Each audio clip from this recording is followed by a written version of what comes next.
Joining us now is the Vice Chair of the Senate Intelligence Committee, Republican Senator Marco Rubio of Florida. Senator, thanks so much for joining us. So you have said that President Biden should have shot the balloon down earlier.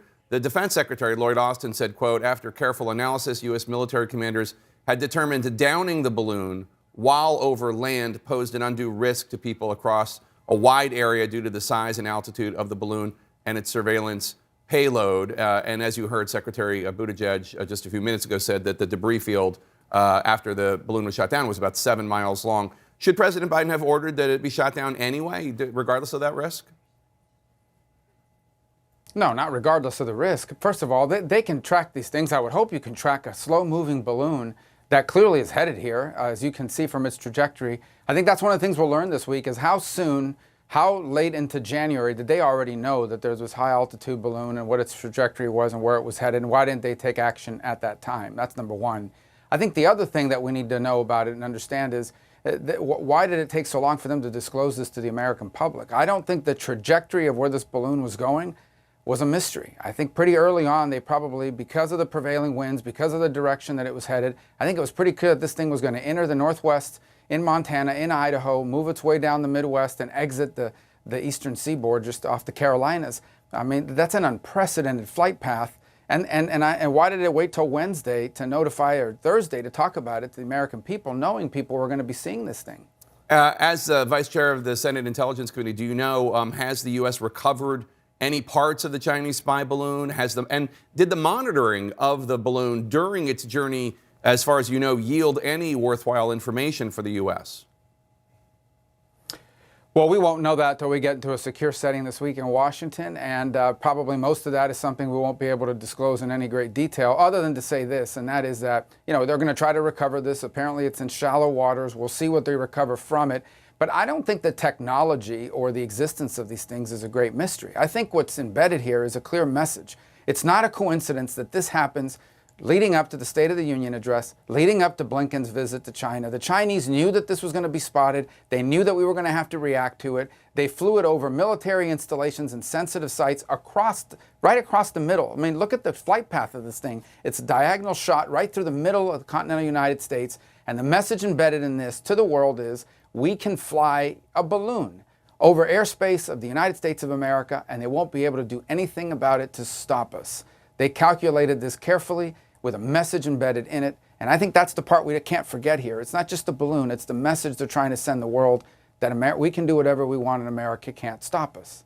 What information do you think the spy balloon might have gleaned as it traveled? I know it was over, the fears that it was over some U.S. military installations. I'm also wondering if infrastructure was probably part of the surveillance task it had. Well, again, it would be speculation other than to tell you that those things usually at that altitude and what they're doing is probably trying to collect on signals, on electronic information that's transiting that they can pick up on. There are various other means that they can do that as well. And that's why I go back to the whole point of the message. There are probably other ways that China could acquire whatever they acquired using this balloon. I may be wrong. There may be some unique attributes to it that I'm not aware of yet, but we'll learn more about this week. But I think more than anything else, beyond just the ability to collect information, it is the ability to send a clear message, and that is that we have the ability to do this, and America can't do anything about it. If they're not going to be able to stop a balloon from flying over U.S. airspace, how is America going to come to your aid if we invade Taiwan or take land from India or take islands from the Philippines and Japan?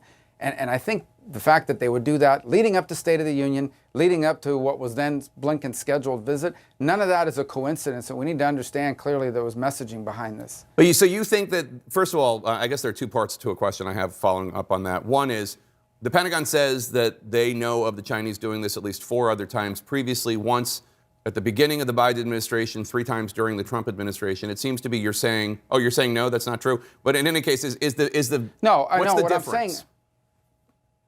Okay, well, the difference is this. Are we aware? Have we seen the Chinese fly these balloons in the past? Yes. I think there's even Twitter pictures of it flying at one point off the coast of the U.S. Down south somewhere. The existence of the balloons is not a mystery to people in that field. What we've never seen, what is unprecedented, and whoever the source was at the Department of Defense would have to acknowledge this, what is unprecedented is a balloon flight that entered over Idaho and flew over Montana, over all these sensitive military installations, Air Force bases, ICBM fields, right across the middle of the country. That has never happened before. That is unprecedented. That it flew briefly over some part of the U.S. or continental U.S., that's one thing. But what we saw this week, it's unprecedented. And that's why everyone's reacting the way they're reacting. We've never seen this. So this is no comparison to anything that may have happened up to this point. Your colleague and friend, Republican Senator Tim Scott of South Carolina, accused President Biden of, quote, dereliction of duty by allowing the Chinese spy balloon to fly across the U.S. That's a pretty strong accusation. Do you agree with that? Well, I think the dereliction of duty begins with this. Why not on Tuesday or Wednesday? You know people are going to see this. At some point, you're going to have to disclose it, and they probably didn't want to because they didn't want to have their hand forced on canceling this Blinken visit.